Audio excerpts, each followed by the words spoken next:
এগিয়ে চলাই হলো জীবন, থেমে যাওয়া মৃত্যু সম। এটা আমরা প্রত্যেকেই জানি। কিন্তু এই এগিয়ে যাওয়ার যে পথ, সেটা কখনো কখনো অনুকূল হয়, আবার কখনো কখনো প্রতিকূল হয়। এই অনুকূল এবং প্রতিকূল এই পরিস্থিতির উপরেই আমরা দাঁড়িয়ে রয়েছি আমাদের জীবনের সুখ, শান্তি, আনন্দ, সাফল্য, সমস্ত কিছু। কুম্ভ রাশির জীবনেও এরকম অনুকূল এবং প্রতিকূল পরিস্থিতি আছে।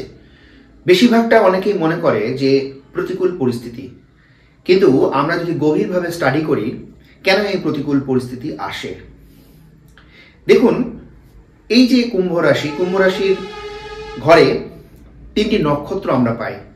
সবার আগে ভাবতে হবে রাশির অধিপতি শনি, যাকে আমরা পাপগ্রহ বলি।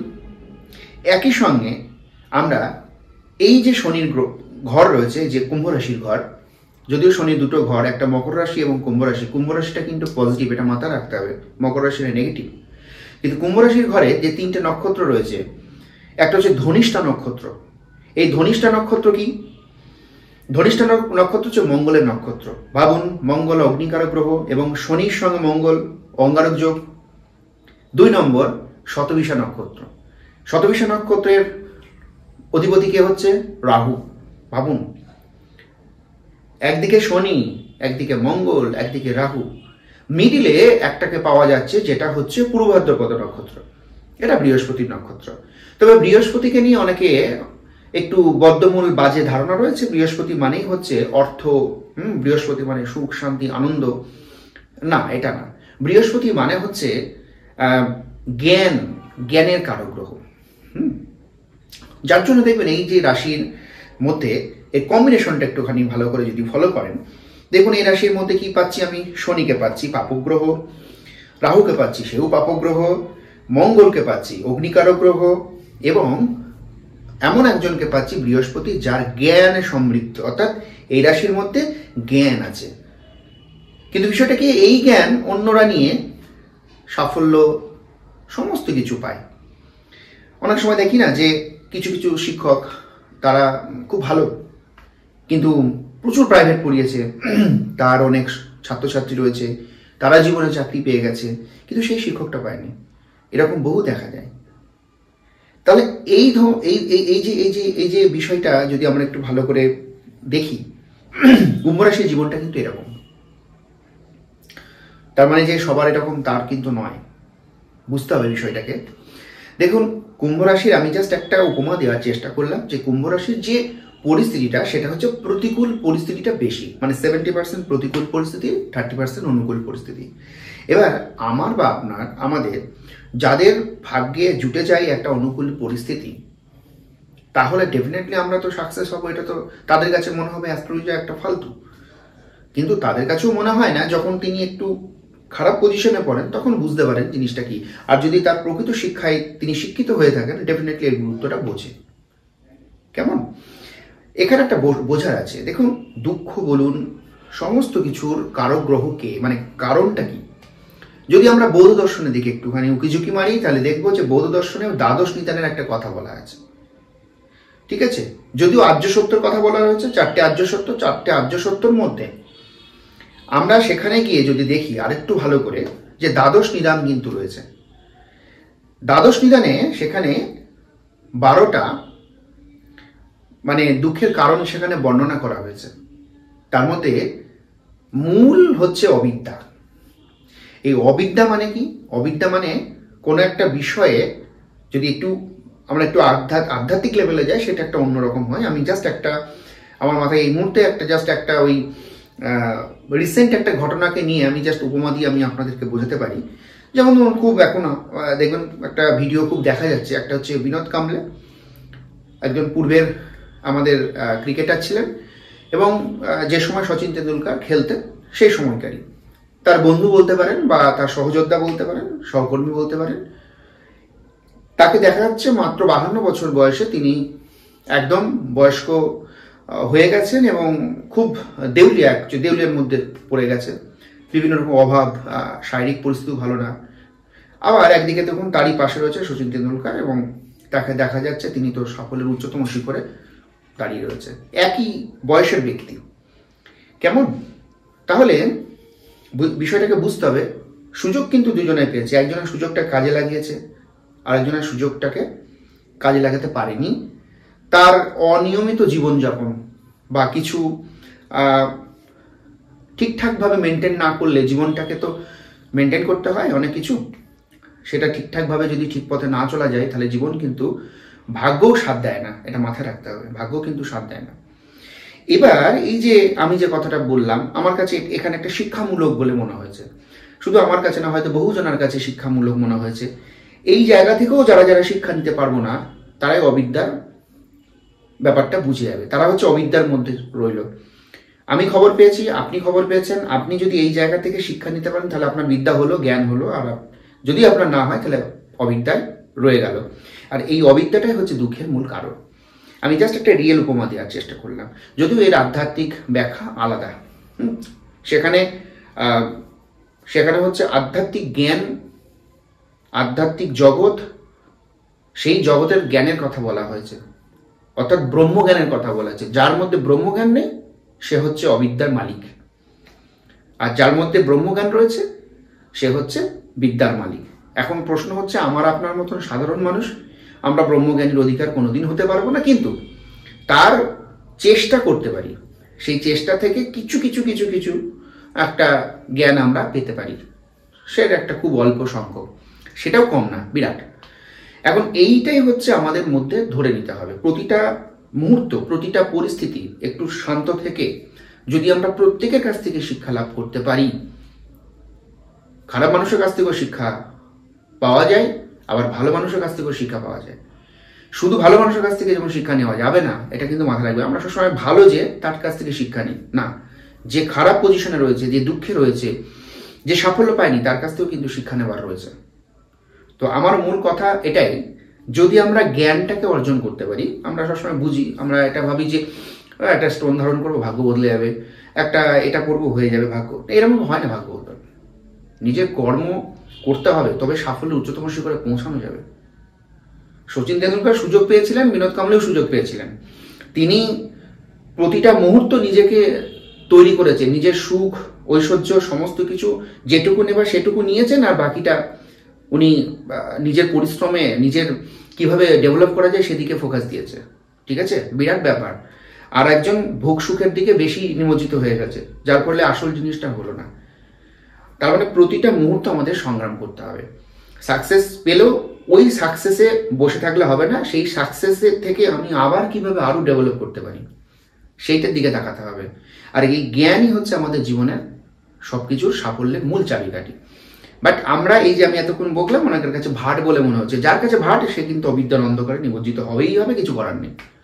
আর যে জিনিসটাকে এখান থেকেও কিছু শিক্ষা পাবে, তাহলে বুঝতে হবে যে ইয়েস, সে কিন্তু নিতে পারবে এবং ভবিষ্যতে অবশ্যই কিছু না কিছু পাবে। দেখুন, প্রচুর স্টাডি করি, আমার মনে হয় এগুলো আমার, যেহেতু প্রথম আমি যখন ভিডিও করা শুরু করি, আমার স্টুডেন্টদের জন্য ভিডিও করা শুরু করেছি, তাই আমার প্রচুর স্টুডেন্ট এখানে আছে, তাই তাদের জন্যই মূলত ভিডিও। এবার সেটা তো যেহেতু পাবলিক প্লেসের একটা ব্যাপার রয়েছে, সোশ্যাল মিডিয়া, সবাই শুনবে। এর মধ্যে থেকেও দেখবেন কিছু পাবলিক আমাকে ভীষণ ভালোবাসবে, কিছু ভালোবাসবে না, এটা বাস্তব, এটাই বাস্তব। রবীন্দ্রনাথ ঠাকুর সবার কাছে প্রিয় হতে পারেনি, পৃথিবীর সাফল্য যারা যারা পেয়েছে সকলেই সকলের প্রিয় হতে পারে না।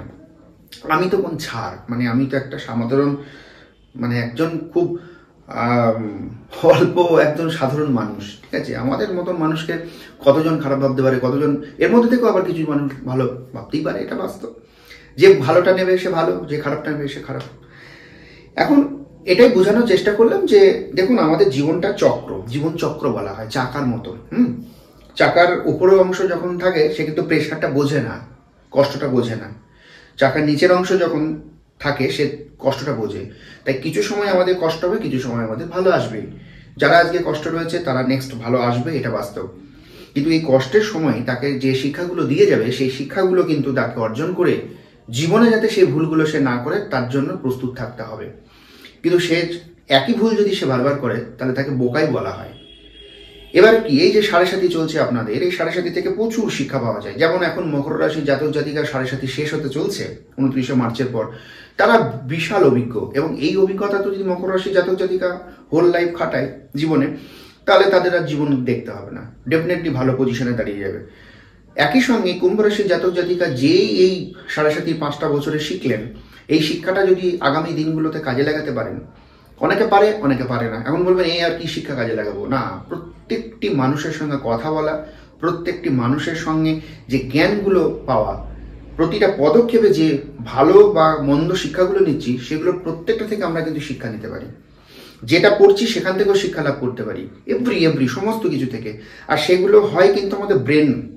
এবার এইটা যা ঠিক নেই, সে কিন্তু নিতে পারবে না এগুলো, তার কাছে এগুলো খুব মানে উল্টো পাল্টা লাগবে। আমি এতগুলো কথা এই জন্য বলছি যে আপনারা যদি কেউ মনে করেন একটা স্টোন পরে নেবো, একটা মানে জাস্ট একটা মানে টাকা আছে ইনভেস্ট করব, মানে সেই কোন একটা জায়গায় ইনভেস্ট করার মতন প্রফিট পাবো, এখানেও তাই, এখানে আমি টাকা দেবো, আমার সামর্থ্য রয়েছে, কিছু কিনবো, দিয়ে আমি সাফল্য পেয়ে যাবো, এই ধারণা থেকে আপনাদের বের করে আনার জন্য আমার এতগুলো কথা বলা। নাহলে আমি কিছু বলতাম না। আমার মনে হয় এগুলো বলা দরকার আছে, কারণ এগুলো যদি না শেখা যায় তাহলে আপনাদের আফটার অল বিগ জিরো, কিছু হয় না। ঠিক আছে, এবার আমি রাশিফলের দিকে আসি। ডিসেম্বর মাস, দেখুন ডিসেম্বর মাসে মূলত যে পজিশনে দাঁড়িয়ে আছে রাশিচক্রের প্ল্যানেটগুলো, সেটা হচ্ছে দ্বাদশ ভাব, মকর রাশির ঘরে শুক্র অবস্থান করছে, এটা কিন্তু খুব ভাইটাল। আর একটা জিনিস হচ্ছে কর্কট রাশির ঘরে মঙ্গল নিচস্থ অবস্থায় বক্রি হয়েছে রিসেন্ট 6 তারিখে যদি আমরা দেখি। তাহলে এই বক্রি অবস্থায় মঙ্গলের নিচস্থ হওয়া এবং একটা ষষ্ঠক যোগ বলে একটা যোগ রয়েছে, মানে ষষ্ঠ ভাব লিঙ্ক যেটা বলছি, শনি রয়েছে কুম্ভতে এবং মঙ্গল আছে তার ষষ্ঠ ভাবে। এই যোগটা একটা অশুভ যোগই বলা যেতে পারে। এই যোগটা কিন্তু কোনো ভালো নয়। এক নম্বর মঙ্গল নিচস্থ ভালো নয়, এবং নিচস্থ অবস্থায় বক্রি সেটাও ভালো নয়। আবার এই যে ষষ্ঠভাবে মঙ্গল শনির যোগ, এটাও কিন্তু ভালো না। কিভাবে এখন ষষ্ঠভাবে, এখন কুম্ভ রাশির ঘরে রয়েছে শনি, তাহলে কুম্ভকে ধরতে হবে, তারপরে মীন, তারপরে মেষ, তারপরে বৃষ, তারপরে হচ্ছে মিথুন, তারপরে কর্কট ষষ্ঠভাবে। তো এটা একটা বিশেষ যোগ, খুব গভীরভাবে যদি দেখি এটা একটা বিশেষ যোগ। এই যোগটা খুব একটা শুভ যোগ বলে মনে করা হয় না।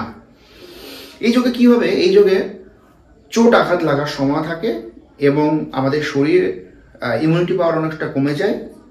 এমনি মঙ্গল নিচস্থ, তখন থেকে আমি বলে আসছি যে মঙ্গল নিচস্থ হওয়া মানে কিন্তু মঙ্গল অগ্নিকারক যোগ, আমার আপনার প্রত্যেকে কিন্তু এই বিষয়ে একটা সমস্যা হতে পারে। কিন্তু এই যে যোগটা এখন বক্রি অবস্থায় এসে দাঁড়িয়েছে, একই সঙ্গে নিচস্থ বক্রি, এটা হাড় শিরায় আঘাত লাগার একটা বিশেষ সম্ভাবনা, পড়ে যাওয়া কোনো জায়গায়, ঠিক আছে। এই বিষয়গুলোতে সচেতনতা হবে, খুব বড় কিছু নয়, কিন্তু সচেতনতা যদি আমরা অবলম্বন করতে পারি ডেফিনেটলি একটা ভালো পজিশন থাকবো। শরীরের ব্যথা বেড়ে যাওয়া, ঠিক আছে, নাক কান গলায় সমস্যা, বিশেষভাবে জ্বর আসা, মানে জ্বর অ্যাকচুয়ালি তো কি, মানে যেহেতু নিচস্থ মানে অগ্নি কি হচ্ছে, অগ্নি ডাউনটা মানে জ্বর আসলে আমাদের হিট লাগে ঠিকই, কিন্তু এটা অ্যাকচুয়ালি শারীরিক একটা অন্যরকম দেয়, মানে আমাদের শরীরের টেম্পার অন্যরকম দেখাচ্ছে বেশি, কিন্তু ভেতর আমরা কি খাই, শীত অনুভব করি। অগ্নিকারক সে গিয়ে কর্কট রাশি জলরাশিতে পড়েছে এবং সে কিন্তু নিচস্থ হয়েছে মঙ্গল, তত্ত্বগতভাবে যদি আমরা একটু মিলাতে যাই, তাহলে এই পরিস্থিতিতে কিন্তু বলা যেতে পারে আগামী আপনারা মোটামুটি ধরে রাখুন 21শে জানুয়ারি যদি আমরা দেখি, তাহলে এই ভাবটা কাটতে সময় লাগবে। অতএব নিজের জন্য কিন্তু যত্ন নিতে হবে, লেগে যাওয়া, পড়ে যাওয়া, বাইক থেকে একটু সচেতনতা আসতে চালানো বা সচেতন হয়ে চালানো, সর্বদা হেলমেট ব্যবহার করা, ইত্যাদি ইত্যাদি বিভিন্ন রকম যেটুকু আমাদের মানে ব্রেন ঠিক রাখা যায় আর কি। যেটা আমি একটা কথা বলছিলাম যে আমাদের ব্রেনকে কিন্তু সবসময় ঠিক রাখতে পারলে আমরা কিন্তু অনেক কিছু সাবধান হয়ে যেতে পারি। বিশ্বাস করুন, এটা বাস্তব সত্য। এখান থেকে সব কিছু আমরা শরীরে অনেক সময় ব্যায়াম করতে যাচ্ছি, হয়তো জিমে যাচ্ছি, কিন্তু এটার কথা চিন্তা করি না আমরা। এটা যদি ঠিক থাকে তো অনেক কিছু আমরা কিন্তু সিক্স সেন্স তৈরি হয়, জানেন তো। আমাদের একটা সিক্স সেন্স বলে একটা বিষয় রয়েছে, সেটা কিন্তু এখান থেকে সিগন্যাল দেয়, হ্যাঁ। এবং আমাদের ইউনিভার্সের সঙ্গে এমনভাবে লিঙ্ক এটা, যে যত বেশি প্রাণায়াম করবে তার তত বেশি তার একটা মানে ইউনিভার্সের থেকে একটা সে আলাদা রকমের সিক্স সেন্স পায় যে এটা আমার হতে চলেছে। বিশ্বাস করুন, যারা প্রাণায়াম করবে, যদি ঠিকভাবে প্রাণায়ামটা করতে পারে, তারা এটা পাবে এই শক্তিটা। এর জন্য ব্রেনকে সব থেকে বেশি আপনাকে অ্যাক্টিভ রাখতে হবে। প্রাণায়াম মাস্ট, বিশেষ করে অনুলোম বিলোম প্রাণায়াম। দুটো প্রাণায়ামের কথা আমি সর্বদা বলি, হ্যাঁ, তখন আপনি দেখবেন একটা আপনার মধ্যে একটা আলাদা রকম শান্ত ভাব আসবে এবং আপনি যে কোনো সমস্যা সমাধান করতে পারবেন। এত কিছু ঘুরে বেড়াতে হবে না বা এত অ্যাস্ট্রোলজার দেখাতে হবে না, টাকা নষ্ট করতে হবে না, স্টোন রত্ন কবচ কিনতে হবে না, কিচ্ছু করতে হবে না। আপনি যদি প্রাণায়ামের মধ্যে রাখেন, নিজেকে বেশি করে সময় দিতে পারেন, দেখবেন আপনার মধ্যে আলাদা রকম একটা শক্তি আসবে। সেই শক্তি বা অরা আপনাকে আপনার জীবনকে অন্য জায়গায় পৌঁছে দেবে। হ্যাঁ, হয়তো কথাগুলো শুনতে খারাপ মানে অন্যরকম লাগছে, আদার্স অন্যান্য যারা বলে তাদের থেকে একটু আলাদা, বাট এটা বাস্তব সত্য, আমি সত্যটা বলার চেষ্টা করি। সেকেন্ড কাজ হচ্ছে যে মঙ্গল গেল, এবার শুক্রের কথা বলি। শুক্র এমন একটা জায়গায় বসে রয়েছে, এই ঘরটা হচ্ছে অবশ্যই শুক্র ভালো ফল দেবে। শুক্র ভালো ফল দেবে, যদিও দ্বাদশ ভাবে শুক্র মানে কি, শুক্র দ্বাদশ ভাবে মানে হয়তো একটু ব্যয় করাতে পারে আপনাকে, কিন্তু সুখ শৌখিন বিষয়ে ব্যয় করাবে।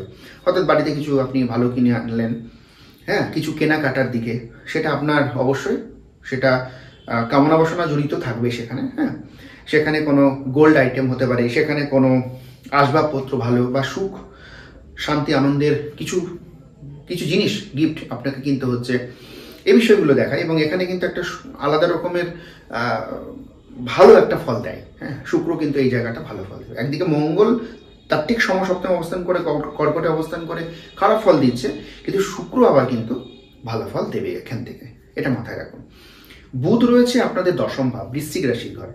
বুধ এইখান থেকে কি করবে, আপনাদের অনেকের যে কর্মের জায়গায় সমস্যা, সেই কর্মের একটা আলাদা রকম নতুন দিশা কিন্তু দেবে। তাদের ধরুন কাজ ছিল না, তারা নতুন কাজের সন্ধান পাবে। বছরের শেষে কিন্তু একটা সুবর্ণ সুযোগ বুধ কিন্তু আপনাকে আনবে কর্মভাবে। বিজনেসে নিজের বুদ্ধির দ্বারা আপনি অনেকটা বড় সাফল্য পাবেন বা ভালো ইনভেস্ট আপনি দিশা পাবেন। বুধ হচ্ছে আমাদের ব্রেনকে দেখা, বুধ হচ্ছে বুদ্ধি, কথা।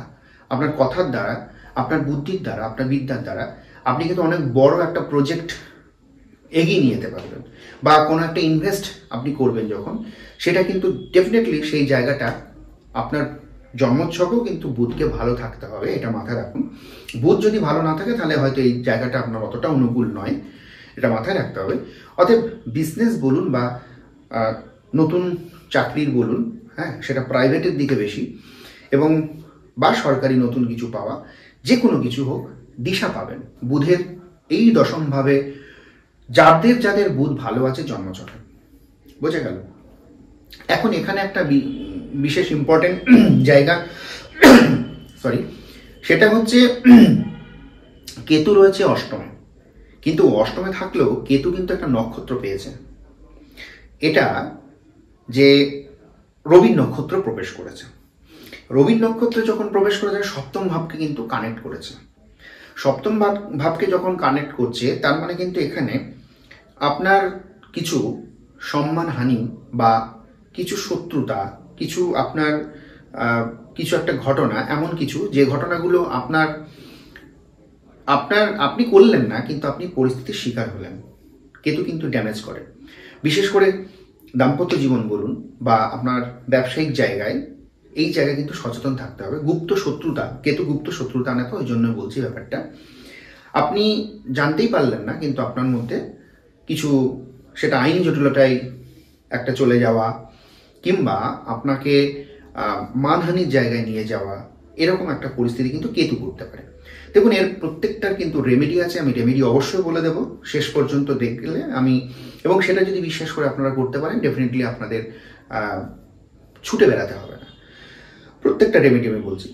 কেতু এই জায়গায় কিন্তু একটা পজিশন করছে, ঠিক আছে, উত্তর ফাল্গুনী নক্ষত্রকে পাচ্ছে, যেটা রবির নক্ষত্র, এবং সেই জায়গা থেকে এই পরিস্থিতি। এখানে আমরা আরেকটা জিনিস দেখবো যে শনি, সে কিন্তু পূর্ব ভাদ্রপদ নক্ষত্রে কিন্তু প্রবেশ করতে চলেছে ডিসেম্বরের শেষের দিকে। এই জায়গায় আপনারা কিন্তু যথেষ্ট ভালো পাবেন বলে আমি অন্ততপক্ষে মনে করি। এবং মার্গী অবস্থায় শনি, এই যে পরিস্থিতিগুলো আসছে, তার মধ্যে সব থেকে বড় পরিস্থিতি এখন বৃহস্পতি আপনাদের দেবে। কি সেটা দেখুন, এখানে খুব ইম্পর্টেন্ট এই জায়গাটা। বৃহস্পতি কিন্তু আপনাদের রাশির ঘরের নক্ষত্র একটা রয়েছে, তার একটা শুভ ফল, এবং বৃহস্পতি দ্বিতীয় ভাবপতি এবং একাদশপতি। কিভাবে? দ্বিতীয় ভাবপতি মানে হচ্ছে মীন রাশির ঘরে বৃহস্পতি স্বক্ষেত্র, আবার আপনার হচ্ছে ধনুরাশির ঘরের স্বক্ষেত্র। ধনুরাশি আপনাদের রাশির সাপেক্ষে কিন্তু একাদশ ভাব, এভাবে দ্বিতীয় এবং একাদশ ভাব আছে। এই দ্বিতীয় এবং একাদশ ভাব সে কিন্তু চতুর্থ ভাবে বসে রয়েছে। চতুর্থ ভাব থেকে আবার যদি খুব ভালো করে দেখি, আপনাদের ইয়ের সপ্তম ভাব, ঠিক আছে, এবং সেই ভাব থেকে আপনারা যে জায়গাটা পাচ্ছেন সপ্তম ভাব কানেক্ট করে অষ্টম, এবং আপনাদের যেটা হচ্ছে দশম ভাব, কর্মের ভাব যেটা বলছি, এইগুলো কিন্তু দৃষ্টি দিচ্ছে, একই সঙ্গে দ্বাদশও রয়েছে। ফলে এই জায়গাটা একটা আপনাদের জন্য শুভ, কারণ বৃহস্পতি কিন্তু বক্রী অবস্থায় হলেও এই জায়গায় বৃহস্পতি আপনাদের জন্য শুভ হলো, কারণ বৃহস্পতি শত্রু রাশি নয় আপনাদের জন্য। বৃহস্পতি শনির রাশি সাপেক্ষে যদি দেখি, শনি হচ্ছে আপনাদের রাশির অধিপতি, বৃহস্পতি সম, অর্থাৎ বৃহস্পতি এই জায়গায় কিন্তু আপনাদেরকে একটা ভালো ফল দেবে সার্বিকভাবে। বৃহস্পতি আমরা জানি একাদশে ভালো ফল দেয়, একাদশে যদি কারোর লগ্ন চাটি থাকে, কিন্তু সেই বৃহস্পতিকে ভালো হতে হবে, মানে প্রথমত ডিগ্রি ভালো থাকতে হবে, মোটামুটি যদি 12 থেকে 18 ডিগ্রির মধ্যে থাকে এটা একটা দেখতে হবে, এবং যদি একটা ভালো নক্ষত্র পাই তাহলে ডেফিনেটলি কিন্তু একটা ভালো ফল দেয়। কিন্তু এই যে আপনাদের কিছু কিছু কিছু কিছু ঘর খারাপ পজিশনে রয়েছে, যেমন ধরুন আমরা যদি বলি কেতু একটা খারাপ পজিশনে রয়েছে, সপ্তম ভাবকে কানেক্ট করছে কেতু। এই সপ্তম ভাবকে কানেক্ট করার জন্য কিন্তু আপনাদের দাম্পত্য জীবনে প্রবলেম বলুন, বা কারো কারো ব্যবসায় ঋণ বেড়ে যাওয়া, বা হয়তো আইনি জটিলতা, বা কারোর ক্ষেত্রে চাকরিগত সমস্যা, এই কেতু কিন্তু যে সমস্যাটা করছে সেই জায়গায় বৃহস্পতি যুক্ত হয়ে, বৃহস্পতি কিন্তু সেম কেতুর জায়গায় গিয়ে যুক্ত হচ্ছে, কিছুটা আপনাকে রিলিফ দিচ্ছে। পুরোপুরিভাবে কিন্তু কেতু যেটা ড্যামেজটা করছে সেখানে কেতু বৃহস্পতি কিন্তু আপনাকে রিলিফ দিচ্ছে। তো পরিসংখ্যানগত যদি আমি সমস্ত বিচারগুলো দেখি, সেখানে দেখবো যে রাহু যখন দ্বিতীয় ভাবে অবস্থান করছেই, তাহলে দ্বিতীয় ভাব মানে অর্থের জায়গা। অনেকে দেখবেন সেভিংস না হওয়া, এটা কিন্তু ওই রাহুর জন্যই, এটা মাথায় রাখুন। এই রাহুর কুফল কিন্তু আপনাকে নিতে হচ্ছে। তবে হ্যাঁ, রাহু যখন আপনাদের ঘর ত্যাগ করে চলে যাবে, তখন আর হয়তো খুব বেশি দিন আপনাদের এই সমস্যাটা আসবে না, 5-7 মাস পরে আপনি এই রাহু কিন্তু দ্বিতীয় ভাব থেকে সরে যাবে। তখন আপনারা কিন্তু এই যে সেভিংসের জায়গা বলুন, বা কর্মভাব থেকে অর্থপ্রাপ্তি, বা অন্যান্য আদার্স পথ, অর্থ যেভাবে আপনাদেরকে যে সেভিংসগুলো আপাতত করতে পারছে না, সেই জায়গাটা কিন্তু অবশ্যই আপনারা দেখতে পারবেন। কিন্তু একই সঙ্গে এটা বলবো যে আপনাদের এই মুহূর্তে সব থেকে আশার আলো এটাই যে সামনের দিন শনির 7.5 দ্বিতীয় ফেজ কিন্তু আপনারা ত্যাগ করতে চলেছেন, যার জন্য সার্বিকভাবে ভালো আশা করবেন। এই পজিটিভ ধারণাটা যদি আপনি নিতে পারেন, এবং আমি বারবার বললাম প্রতিকূল পরিস্থিতিতেও কিন্তু ভালো থাকা যায় যদি সঠিক গাইড মেনে চলা যায়, গাইডটা কিন্তু দরকার। শিক্ষার ক্ষেত্রে বলবো ডেফিনেটলি বেটার ফল আপনারা পাবেন, ঠিক আছে, শিক্ষার ক্ষেত্রে ভালো ফল পাওয়া আশা করা যেতে পারে। শিক্ষাক্ষেত্রে এই জন্য ভালো, শুধু ভালো বললে তো হবে না, কারণটা ব্যাখ্যা করি। চতুর্থ ভাবে বৃহস্পতি চতুর্থ ভাব আমাদের শিক্ষাকে দেখায়। তার মানে বৃহস্পতি অবস্থান করছে চতুর্থ ভাব, বৃষ রাশির ঘর, কাকে পেয়েছে? শুক্রকে পেয়েছে। সেই শুক্র আবার দেখুন আপনাদের নবম ভাবকে ইন্ডিকেট করছে, ক্লিয়ার? নবম ভাব যোগ হচ্ছে, তাহলে নবম ভাবও তো শিক্ষা, উচ্চশিক্ষা। তাহলে এই জায়গায় যখন বক্রী অবস্থায় সে রোহিণী নক্ষত্রকে পেয়েছে বৃহস্পতি অ্যাট প্রেজেন্ট, তাহলে সেই জায়গা থেকে শিক্ষায় সাফল্য এটাকে দেখায়, সেটা ব্যক্তি নিজে হোক বা ব্যক্তির সন্তান, এটাও কিন্তু দেখায়। তাহলে এখানে একটা মাথায় রাখুন, আরও একটা ভালো খবর, সেটা হচ্ছে শিক্ষাক্ষেত্রে বিদেশ যোগ বা বিদেশ, অর্থাৎ আপনি যে জায়গায় রয়েছে সেই জায়গা থেকে অন্য যে সংস্কৃতি রয়েছে সেখানকার, এটাকে কিন্তু বিদেশ মানে অনেকে ভাবে যে একটা কান্ট্রি থেকে আরেকটা কান্ট্রি, না। যখন আমাদের শাস্ত্র তৈরি হয়েছিল তখন কিন্তু ধরুন আমাদের আমরা পড়েছিলাম না যে কাশী, কৌশল, হ্যাঁ, এই যে বিভিন্ন মগধ, মল্ল, মৎস্য, এই যে বিভিন্ন রকম ছোট ছোট রাজ্য ছিল, তো এই একটা রাজ্য থেকে আরেকটা রাজ্য, সেটাও কিন্তু বিদেশ দেখায়। কারণ একটা কালচার থেকে আরেকটা কালচারে যখন আপনি একটা যে জায়গায় আছে সেই জায়গা থেকে দূরে, সেটাকে বিদেশ বলা হয়। কিন্তু এটা মাথায় রাখবেন, এই তত্ত্বগুলো নাকি ভুল বলে ওনাকে ভুল বোঝে আর কি, এক কথায় বুঝতে হবে সঠিক। তো বিদেশ যোগ শিক্ষাক্ষেত্রের দিকে আমি বলবো অনেকটা বেটার ফল এখানে পাওয়া যাবে।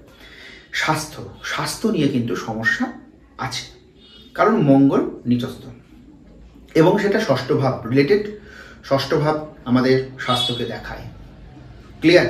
এই বিষয়টা সেটা পিতামাতা এবং আমার ব্যক্তিগত যে শরীর, সমস্ত কিছুকে দেখাবে।